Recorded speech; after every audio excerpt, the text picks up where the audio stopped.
So I make an effort to not talk much about Sonic Rangers, as there hasn't been too much to talk about. But I have a bit of information that I've been gathering to share with you. So, I've spent the last while collecting and piecing together a bunch of different sources of Sonic Rangers information, from everything Sonic Team's director Takashi Iizuka has been giving us in all of his interviews, as well as lining this all up with the press statement SEGA accidentally put out, the metadata from the teaser, and the verified leak from January that even calls it Rangers. And lastly, looking at the direction SEGA is taking the brand with everything they've officially teased. They put out a bunch of new product launches, and those give us a good idea of what characters they're focusing on and what we've got in store for 2022, literally the year of Sonic. So I'll timestamp each chapter for your viewing convenience. I know, I'm wonderful, and because I'm so wonderful, drop a like, a thick sub, and especially hit the bell. It really supports your boy doing his own thing and helps show this news to more and more people.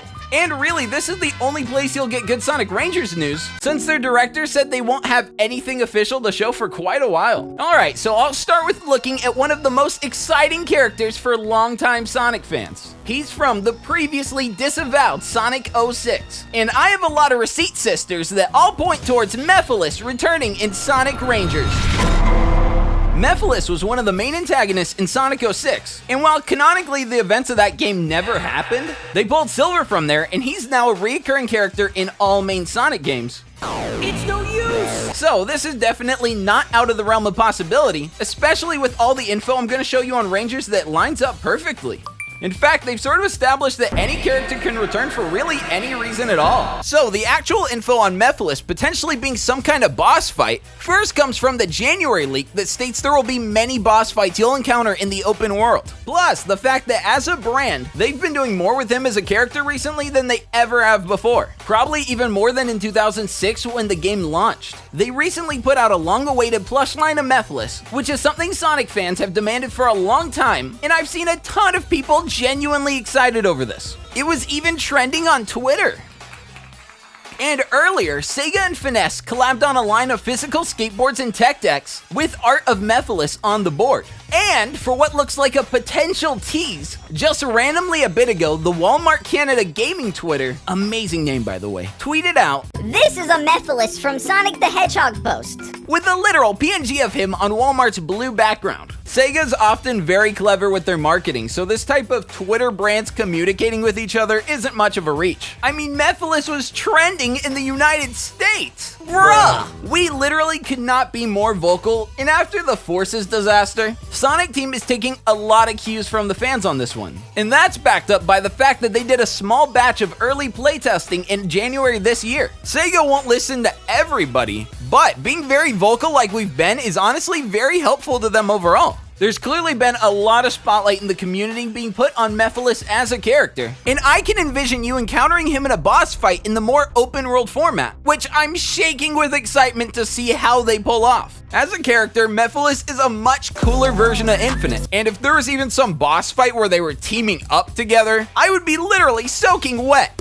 Sonic Rangers was confirmed to have boss fights in the verified leak from January, over 4 months before the reveal in May. It describes a boss fight as Supersonic, which I go more in depth on another video here, but he also says that there are bosses spread through the open world and defeating them grants orbs to unlock special levels.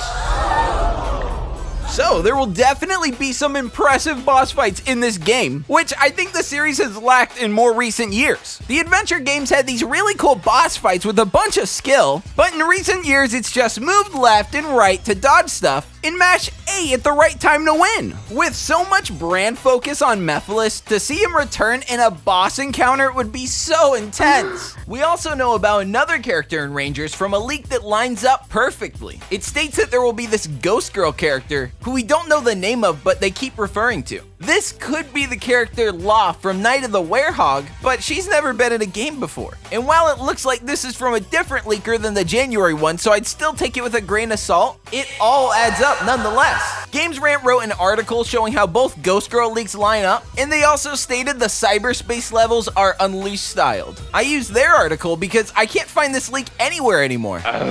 So this is interesting for a few reasons. It lines up perfectly with the January leak that says the cyberspace levels you portal to are generation styled. For modern Sonic gameplay, Generations and Unleashed have very similar designs. So for fans of the Boost series, it seems this is where they will get those levels. So there will be a nice variety of Sonic gameplay here. I'm not 100% sure about who the Ghost Girl is, but it seems like it's Law from Sonic Unleashed Night of the Werehog. And like I said, we haven't seen her in literally anything else, so I'm not sure about this being the same character. However, I don't know who else it could be either, so I wouldn't limit this. It might even be an original character. I know there's been a lot of requests for more Sonic Unleashed elements to return, since it's now seen as a fan favorite. However, since La was really only in the animation, it would be interesting to see if they chose to bring her back as a character. From what I'm able to find, Chip's bracelet has never appeared in any other game again. There's been tons of demand for it and mods for every conceivable Sonic game, but nothing officially. Did Sonic Unleashed having initial poor reviews lead to them abandoning it? And with the recent rise in popularity with the Sonic 30th anniversary concert and the use of the Werehog in the mobile games, could we see more characters from Unleashed be accepted back into the universe? I hope so, and if this Ghost Girl thing is true and it ends up being Law, I think that will bring a lot of hope to this game. With how many people love Sonic Unleashed, to win over all these different groups of fans with a really good game would be the ultimate W for Sonic as a brand. Now, I want to talk about the Werehog in particular before I go any more into the leaks about Rangers and how this time it really is different for Sonic Team.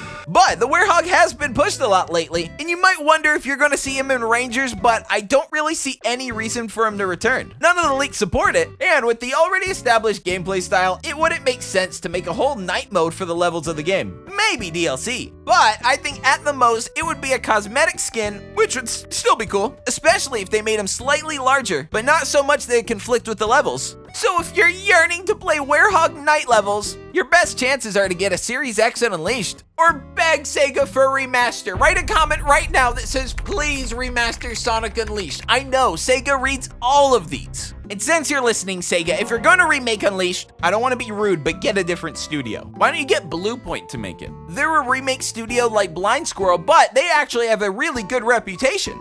Okay, so now for how Rangers development is entirely different from previous Sonic titles. Sega and Takashi Iizuka have made a clear distinction that this is the next mainline Sonic game. And almost always, those games push the story narrative forward. So that opens the door for a lot of returns with the cyberspace mechanic, which I'm excited to hear more about in the future. I'm not certain on the playability of each character, as I assume you'll mostly play as Sonic. And if you do want to play other characters, it'll likely be limited to side minigames or in-game cosmetic skins. However, I still think this would be way cooler than just changing your current outfit's cosmetics. Changing gloves and shoes are cool, but even being able to change Sonic's colors sounds easy. I'm aware Sonic Colors Ultimate was made by the small team at Blind Squirrel Games, and for Sonic Rangers, they're gonna get the full might of Sonic Team backing them up. So hopefully we'll see a lot more in-depth gameplay features like those here. I'm actually fairly confident and optimistic about this, as I like everything I've read so far. And what it really boils down to is if they can take all these good concepts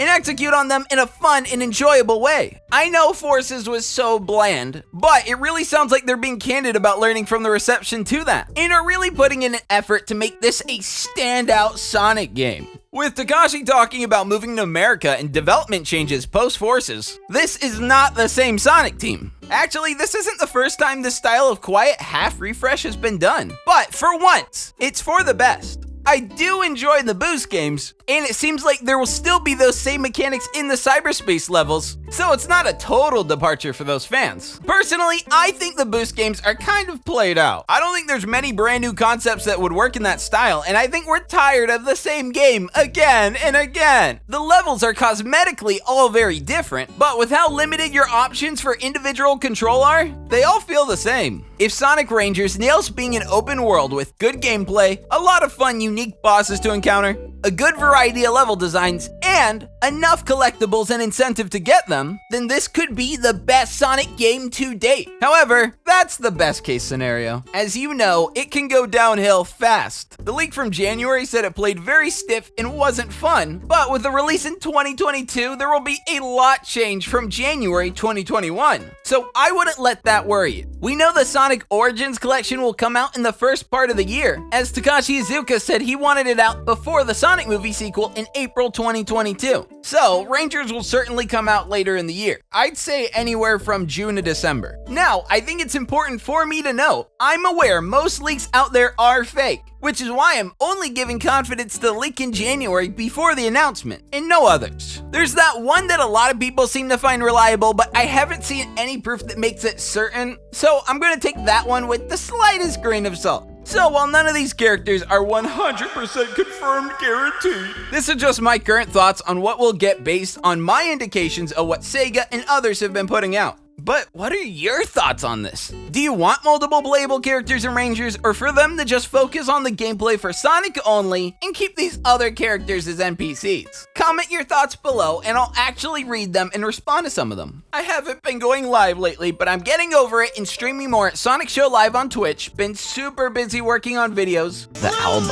and a lot others. Twitter, Sonic_show. If you're one of those Instagram people, it's the Sonic Show. So much love to everyone who made it here, really. You made it here. Peace. Blue laser, red laser, blue laser, red laser.